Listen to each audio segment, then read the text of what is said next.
भाई यहाँ पे जो लोग इकट्ठा हुए हैं अपना एहतजाज दिखाने के लिए इकट्ठा हुए हैं कि ये जो झांसी की रानी की जो मूर्ति लगा रहे हैं ये शाही ईदगाह के बैकग्राउंड में लगा रहे हैं, जहाँ पे दिल्ली की इंडिया की सबसे ज़्यादा एक नमाज होती है ईद की, और यहाँ पे इज्तिमा वगैरह भी होते हैं जो कि पूरी जगह ये यूज़ होती है। नॉर्मली नमाज में इतनी जगह यूज़ नहीं होती क्योंकि बहुत ज़्यादा बड़ी जो है ये मस्जिद है, ठीक है, ईदगाह है शाही।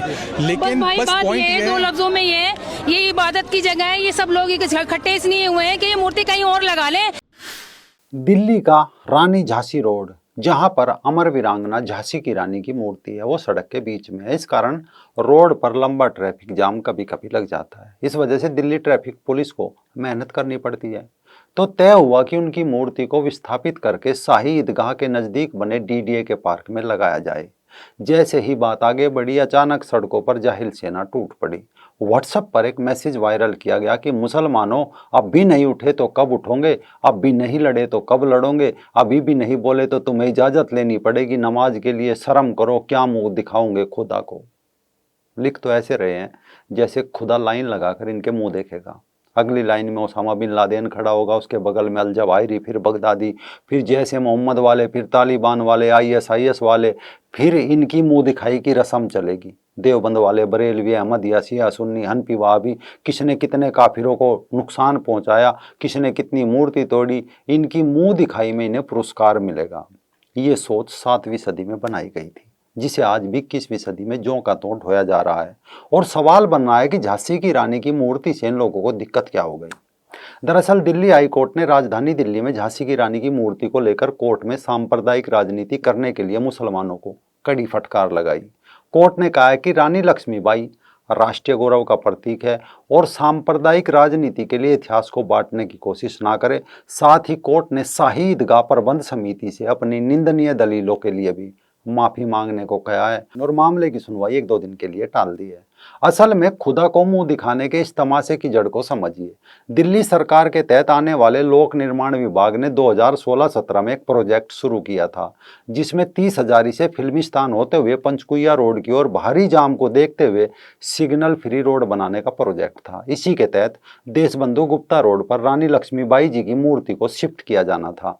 डीडीए ने प्रतिमा को लगाने के लिए शाही ईदगाह के पास अपनी जमीन भी दे दी थी, लेकिन ईदगाह समिति इसके खिलाफ दिल्ली हाई कोर्ट चली गई।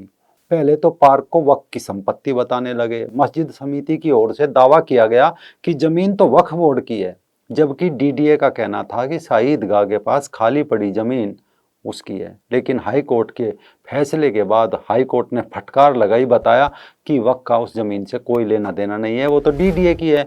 और पार्क में झांसी रानी की मूर्ति लगाने का मामला यानी साफ हो गया।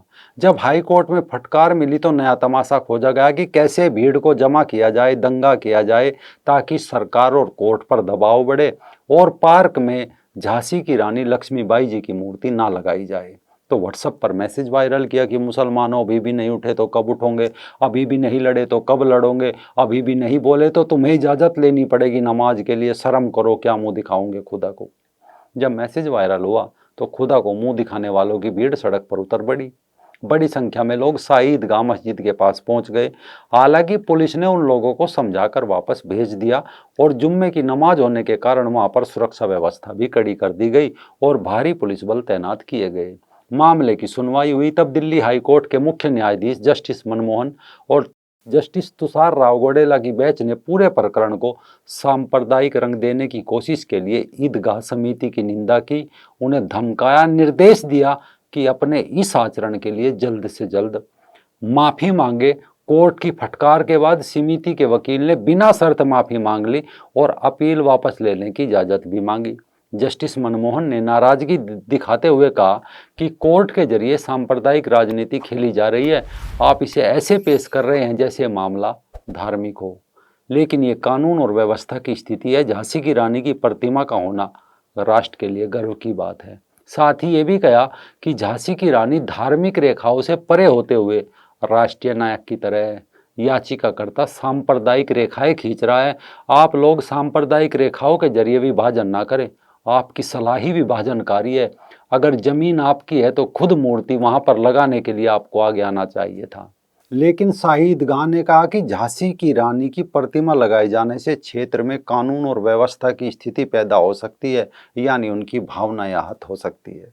दरअसल ये गेम समझिए, ईद के दिन इस पार्क में नमाज पढ़ी जाती है और नमाज वहाँ पढ़ी जाती है जहाँ कोई मूर्ति नहीं होती, क्योंकि इनकी 7वीं सदी के बाद मूर्ति से भावना आहत होने लगी थी। तो भावना को राहत देने के लिए हिंदुओं के मंदिर तोड़े जाने लगे, ईसाइयों के चर्च, यहूदियों के सिनेगाग तोड़े जाने लगे, बुद्ध की मूर्ति तोड़ी जाने लगी और अपनी भावना को दुरुस्त करने का काम चल पड़ा, जो आज तक चल रहा है। हाँ, दरगाह और मजार ये लोग नहीं तोड़ते, वहाँ खूब मत्था पटकते हैं, उससे इनकी भावना आहत नहीं होती। भावना आहत होती है तो देश की आज़ादी के लिए प्राण न्यौछावर करने वाली, अपना सर्वोच्च बलिदान देने वाली झांसी की रानी लक्ष्मीबाई की मूर्ति से।